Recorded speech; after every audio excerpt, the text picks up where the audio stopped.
What's up? What's good? What's poppin'? Back to First Lady. What's really good? This your man Theo. Welcome to another exciting episode of I Ain't Saying, I'm Just Saying with the Rockman Nation. Y'all go ahead and clap that damn thing on it. Yeah. Y'all already see what we got going on. Yeah, we got Avengers versus X-Men issue 2. In this video, we continue the story as we get one step closer to how T'Challa and Ororo got broken up by Brian Michael Bendis, Jason Aaron, along with Frank Cho and Jason Keith. Yeah, we're going to get into it. I ain't going to stall y'all out. Let's go. We pick up right where we left off last issue. Pause. Before we do that, like, share, subscribe. Yeah. Like, share, subscribe. Hit that like button. Leave a comment. This how we keep the channel operational. We do this full time. So yeah, go ahead and hit that like button before you forget. Yeah. Go and do that. Go and do that. I appreciate it. I appreciate it. Good looking. Appreciate it. That's what I'm talking about right there. We pick up right where we left off last issue with the Avengers on Utopia Island wanting the smoke. Yeah, they want that smoke. I mean hope. They want hope. They want hope. Oh geez. Look at her. There's Ororo. Where'd she come from?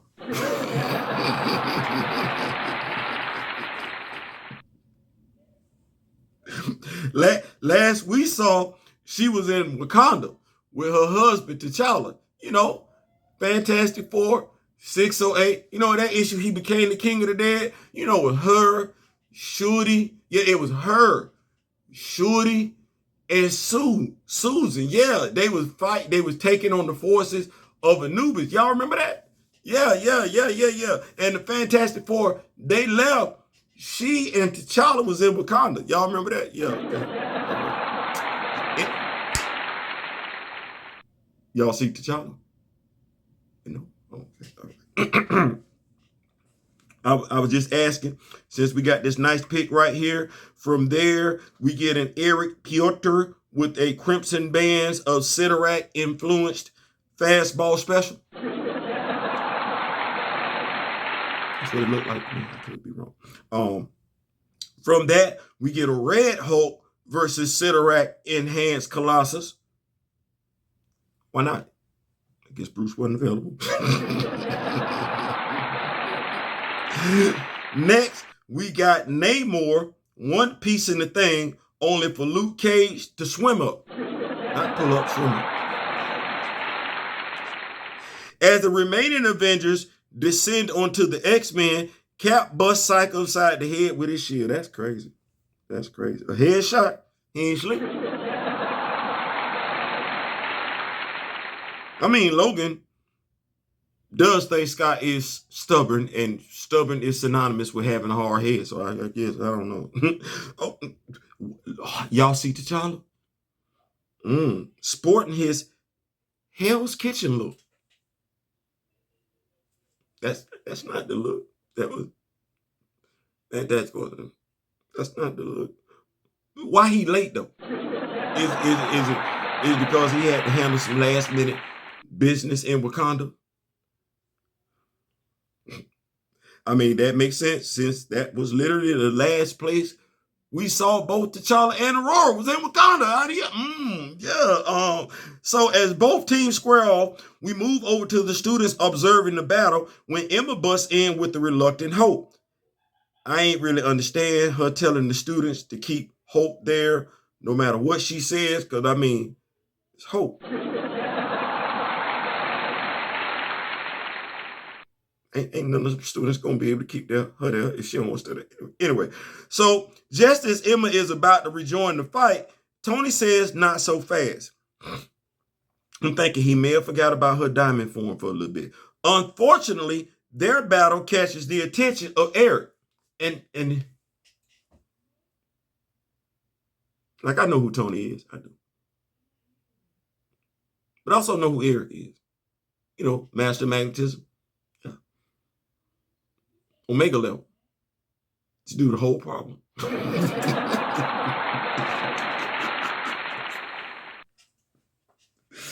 Like, this dude can do some stuff.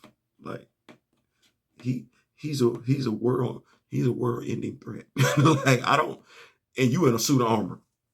Okay. All right. Cool. I get it. Anyways, we shift scenes. Talk about perfect timing. To Pietro pleading with, I'm guessing, his sister Wanda to come with him. Of course, he's impatient. So just like that, we see him running off alone across water till he's able to put hands on his father, Eric. As for Wanda, having watched her brother just lay hands on her pops, she turns off her TV and puts down her journal. And them notes don't look good. Them notes don't look good. Back over to Utopia, where the Donnybrook continues. We finally get to why we're reviewing this story. Yeah. What y'all thought it was? For Hope? Avengers versus X-Men. Nah. No, that's not why we're here. This is a Black Panther channel. It is, and once again, y'all see T'Challa's outfit?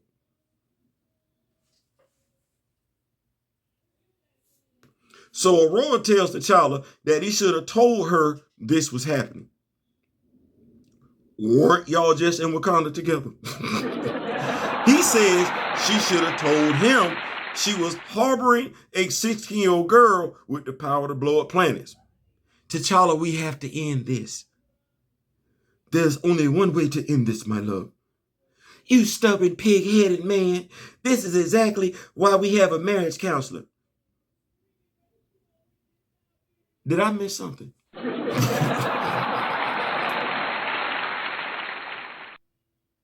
See, it's been a whole bunch of stuff said. You know what? Never mind. We spin the block. I don't want to do it right now because I could. Let me get back to the story. So Hope peering through the window breaks another person's nose, and you see what they said. Like, she been breaking noses left and right in the past few minutes. You know how painful that is. Like, why would you do that? I would rather just give me a concussion. I don't want that.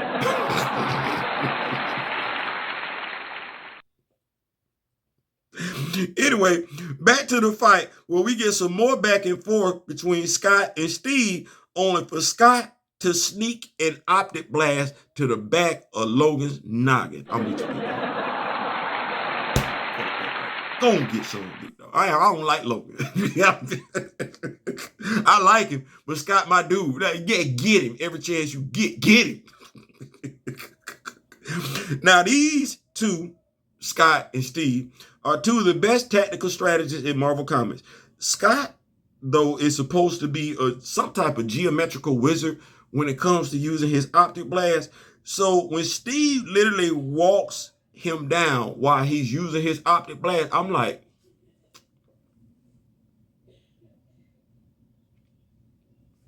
anyway, down goes Sight. So we get this page, and I just explain how this all worked at the end. Y'all just remind me at the end and everything. I'll explain. I will. While he might be down, Psych, he ain't out. So Scott relays another play to Yana, Pietro's sister, Rasputin. Yeah, come on now. Steve believes he counters that move with Doctor Strange, except that's what Scott was hoping for. Yeah. Her being the mistress of Limbo and everything, I know who he is. I do. It's gonna take a minute though. This ain't gonna go as quickly as they wanted it to. No, this is actually just to get him back over to Utopia. Cerebro, yeah. Cerebro then became sentient. I know. Cerebro informs Scott that their defenses won't hold for long, and that's when he notices Logan is missing.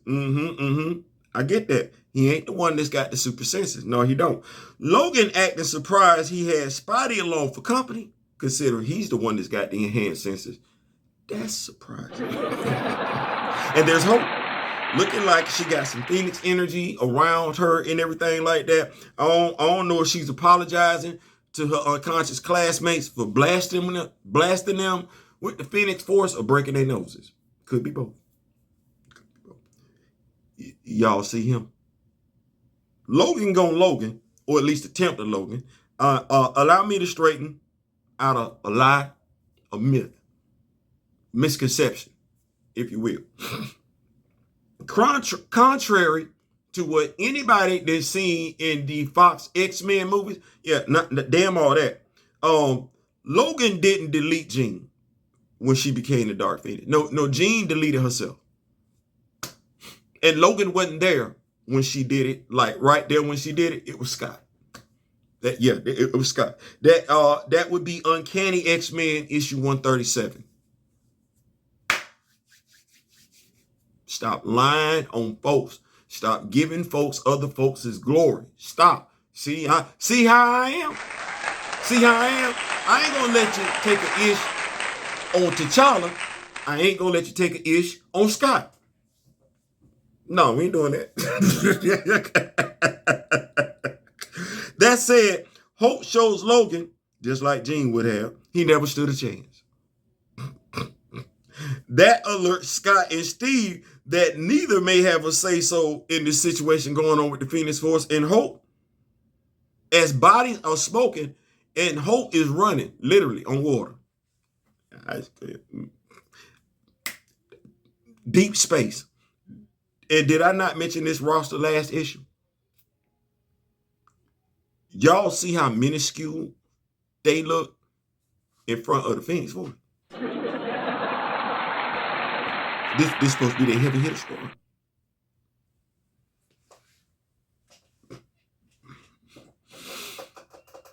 Yeah, that don't look good. I ain't saying, I'm just saying. All right, cool. So my thoughts. Let me get to that real quick. Let me spin the block real quick. So what's going on here? There are some issues taking place. I think there's a issue 1.5, 2.5, stuff like that. And then there's also some Avengers versus X-Men stories of the battles themselves, right? And we will be covering that after this issue. And you're going to see how that went down. In essence, I think it's Angel versus somebody. I wasn't really checking this.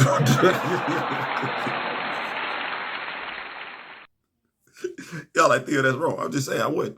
And it's Ororo versus T'Challa. Shame on y'all. And I'm talking about the writers, the editors. This was poorly executed. This was poorly executed.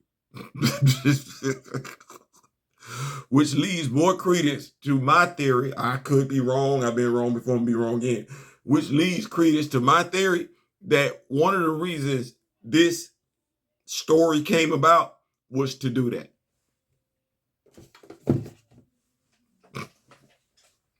I ain't saying, I'm just saying. Listen, as far, well, like I said, y'all know why we covering the story. I don't even know if I'm pressed to continue after I do that one shot next issue that I'm gonna cover next. I will. That said, let me know what your thoughts are in the comment section. This has been a blast. I'm actually enjoying this and everything like that. We might come back later on tonight. If not, because I'm thinking about doing something. Shout out to Grandma Tarot. She gave me a great idea. That said, like, share, subscribe. Do that. Subscribe. That's free. That's how we keep stuff free around here. And your boy really need it right now. Like family, we need YouTube to send us monthly checks as much as possible. So the more people subscribe, the more we can get that going and everything like that. Because you get more content if I ain't stressed about other stuff going on and everything like that. That said, I'm out. In memory of the late, great Don Cornelius and Chadwick Bolt. Until next time, I wish each and every last one of you love, peace, and so we out.